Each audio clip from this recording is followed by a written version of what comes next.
रहने के स्थान की, निवास स्थान की, घर की बड़ी समस्या है और खासकर गरीब आदमी के लिए किराए पे घर लेना या अपना मकान लेना लगभग इम्पॉसिबल के करीब है। मैं अभी जब अपनी विधानसभा में घूम रहा हूं, बहुत सारे सफाई कर्मचारी आते हैं।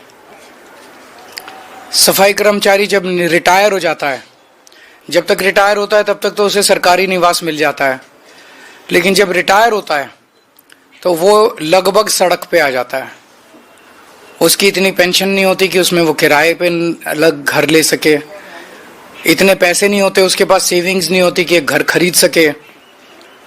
मैंने कई ऐसे सफाई कर्मचारियों को देखा है जो रिटायरमेंट के बाद झुग्गी में अपना जीवन जीने के लिए, और झुग्गी भी आसान नहीं है बनानी,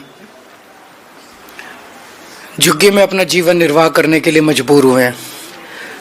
तो आज मैंने प्रधानमंत्री जी को एक खत लिखा है, उसकी एक कॉपी आप लोगों को दे रहे हैं कि दिल्ली के अंदर सरकारी कर्मचारियों के लिए योजना बनाई जाए, स्कीम बनाई जाए, जिसके तहत, क्योंकि दिल्ली में लैंड जो है वो केंद्र सरकार के अधीन आती है, तो अगर सब्सिडाइज्ड, हाईली सब्सिडाइज्ड रेट पे केंद्र सरकार लैंड दे दे तो उस पे दिल्ली सरकार मकान बनवा देगी और आसान किश्तों के अंदर सरकारी कर्मचारी वो उसका पैसा भुगतान करके उसके मालिक बन सकते हैं, उन घरों के मालिक बन सकते हैं।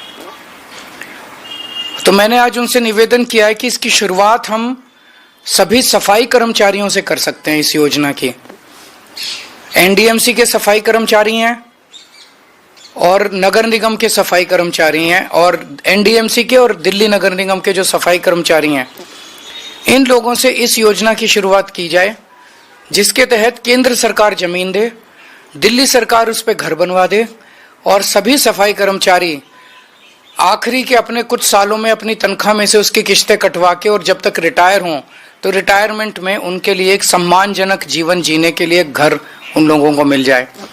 मैं उम्मीद करता हूं कि केंद्र सरकार इसके लिए राजी होगी, प्रधानमंत्री जी इसके लिए राजी होंगे, क्योंकि गरीबों के बारे में है।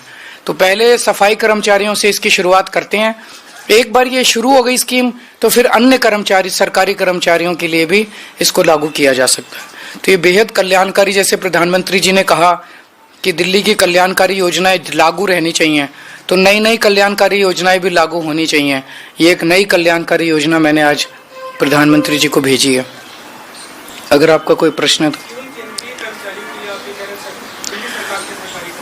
तो अभी सफाई कर्मचारियों से शुरुआत की है। दिल्ली नगर निगम और एनडीएमसी, इनके जितने सफाई कर्मचारी हैं, इन लोगों के लिए एक हाउसिंग स्कीम बनाई जाए।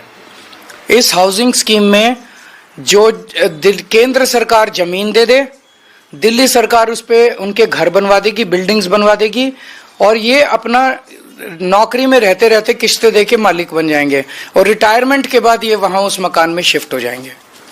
ये स्कीम है।